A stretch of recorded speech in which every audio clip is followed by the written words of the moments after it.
आज मंगलेश डबराल का जन्मदिन है, तो इस अवसर पर उनकी एक कविता, पागलों का एक वर्णन। पागल होने का कोई नियम नहीं है, इसलिए तमाम पागल अपने अद्वितीय तरीके से पागल होते हैं। स्वभाव में एक दूसरे से अलग, व्यवहार में अक्सर एक दूसरे के विपरीत, समांतर रेखाओं जैसे फैलते हैं उनके संसार। वे भूल चुके होते हैं कि पागल होने से बचे रहने के कई नियम हैं। पुस्तकों में वर्णित हैं नुस्खे सुंदर पुष्ट शरीरों के, जिनमें निवास करते हैं स्वस्थ मस्तिष्क, चेहरे के दर्पण में झलकते हुए, जिन्हें हासिल करने के लिए ईजाद किए जाते हैं नए नए उपाय। पागल होने का कोई नियम नहीं है, इसलिए तमाम पागल अपने अद्वितीय तरीके से पागल होते हैं। स्वभाव में एक दूसरे से अलग, व्यवहार में अक्सर एक दूसरे के विपरीत, समांतर रेखाओं जैसे फैलते हैं उनके संसार। वे भूल चुके होते हैं कि पागल होने से बचे रहने के कई नियम हैं। पुस्तकों में वर्णित हैं नुस्खे सुंदर पुष्ट शरीरों के, जिनमें निवास करते हैं स्वस्थ मस्तिष्क, चेहरे के दर्पण में झलकते हुए, जिन्हें हासिल करने के लिए ईजाद किए जाते हैं नए नए उपाय।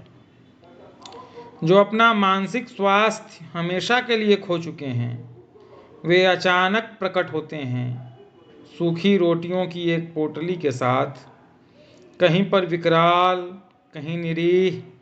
वे नहीं जानते कि वे कहाँ से आए, उनका कहीं जन्म हुआ या नहीं, उनके होने पर खुशी मनाई गई या नहीं, और एक खंभे से दूसरे खंभे तक इस शाश्वत दौड़ का अर्थ क्या है।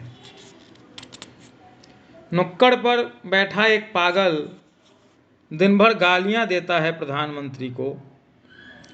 पटरी पर खड़ा हुआ जो पागल व्यवस्था से एक लंबा युद्ध छेड़े हुए है।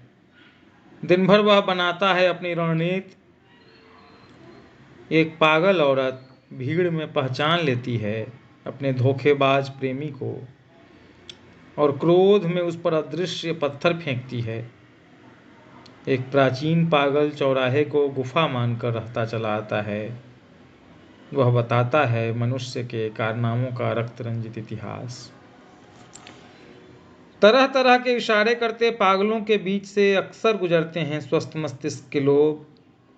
उनकी आंखों में थोड़ा सा झांक कर यकायक सहमते हुए आगे बढ़ जाते हैं, जैसे झटक देते हों अपने जीवन का कोई अंश, अपना कोई क्रोध, कोई प्रेम, कोई विरोध, अपनी ही कोई आग जो उनसे अलग होकर अब भटकती है व्यस्त चौराहों और नुक्करों पर, कपड़े फाड़े, बाल बिखराए, सूखी रोटियां संभाले हुए। कोई नहीं जानता आधी रात के बाद वे कहाँ गायब हो जाते हैं, कौन से दरवाजे उनके लिए खुलते हैं और उन्हें अंदर आने दिया जाता है। शायद वे किसी घर में दस्तक देते हों, पुरानी दोस्ती का हवाला देते हुए बैठ जाते हों, कहते हुए हमें कुछ देर शरण दो, हम एक राष्ट्रीय अंतर्राष्ट्रीय षड्यंत्र के शिकार हैं। या फिर वे सिर्फ एक कप चाय की फरमाइश करते हों रोज़मर्रा के काम पर निकलने से पहले। शुक्रिया।